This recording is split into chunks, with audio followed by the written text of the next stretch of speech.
তারা অত্যন্ত শক্তিশালী। যেখানে আমার মতন মানুষের ভাষায় দিচ্ছে, পত্রিকা দ্বারা লেখছে বালুকাটার সাথে আমি জড়িত। আজকে বাহার ছিল তো আপনাদের এখানে মাড়ি তো আজকে কাটে না, আজকে কাটে মাড়ি কাটে আজকে 5 বছর যাবত মাড়ি কাটে। আমি দেখতেছি 5 বছর যাবত সপ্তাহ তো কাটে। আমার এলাকায় যাইতে বললাম তো মাড়ি কাটতে, আপনার এলাকায় কিভাবে কাটে? আপনারা জড়িত। আপনারা যদি আমার বলতেন আপনার এলাকায় মানি করে আপনারা জড়িত। আমার এলাকায় যাইতে বলেন, এসিলেন স্যার স্বয়ং আছে রাত্রে 2টা পর্যন্ত তাইকে নদী থেকে ডেজার বলকে ধরে দিছি।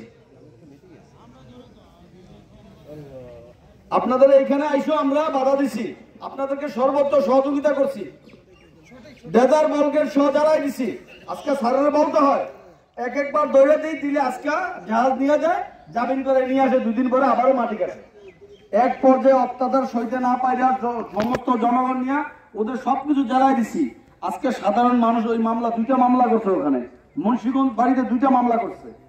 এবং ওইখানে প্রতিবাদ যে করব, আমাদের এখানে একটা দুর্ঘটনা করছে, যে কোনো দুর্কৃষ্টিকার দুর্ঘটনা ঘটাইছে। 1 সীমানায় মাটি কাটছে, মায়া সাহেব আসার পরে 6 দিন বালু কাটছে, স্বীকার করতে কোনো দোষ নাই। 7ম দিন আমরা সবাই একত্রে প্রতিহত করা বলছি যে আপনি যদি আরেকদিন বালু কাটতে আসেন এখানে ডেজার সব জ্বালাই দেবো। তারপরে রাস্তা সাহস পায় নাই। আমার 3 বছর চেয়ারম্যান শেষ হয়ে ভিতরে মায়া সাহেব আসার পরে 6 দিন বালু কাটছে আমার 1 পুরে। আর বালু কাটতে আমরা দেই নাই। আমার চরের জনগণ, আমার মুরব্বীরা এবং এই বাহার চরের অনেকেই, আমরা একটা পরিবার। আমরা 2টা ইউনিয়নে কিনবো, আমরা এই চরের ভিতরে আমরা সবাই একটা পরিবার। একজনের দুঃখে আরেকজনে আমরা চাপাইয়া পড়ি। স্যার ওইখানে বালু কাটতে দেয় নেই, কিন্তু এমনও পত্রিকা রিপোর্ট আসছে যে 1 পুরো চেয়ারম্যান সরাসরি জড়িত বালু কাটার সাথে। এই পানি হাতে যদি কেউ বলতে পারে যে বালুর থেকে 1 কাপ চা খাইছি, বালু কাটার বিরুদ্ধে যতবার বাধা দিতে গেছি 2 লাখ 3 লাখ 5 লক্ষ টাকা খরচ হয়েছে। বাধা যতবার দিতে গেছি অতবার খরচ হয়েছে। কিন্তু প্রশাসন বললে অনেকে রাগ করে, এই কথাটা মেসেজটাও দিছি। আমরা ধরতে যাই, এখানে মেসেজ আছে যে আমরা আসতেছি, তোমরা সরিয়া যাও, পাইলে। আমি স্যারের বলবো আমরা চরের মানুষ, আপনাদের কোনো প্রশাসন লাগবে না, আমরা প্রশাসন দেবো। আপনি আসবেন, আমরা আপনারা নিয়ে যাবো অভিযানে, আমরা প্রশাসন দেবো, আপনাদের প্রশাসন খবর লাগবে না। দেখেন স্যার কি পরিমাণ বালু আর মাটি এখানে কাটা হয়।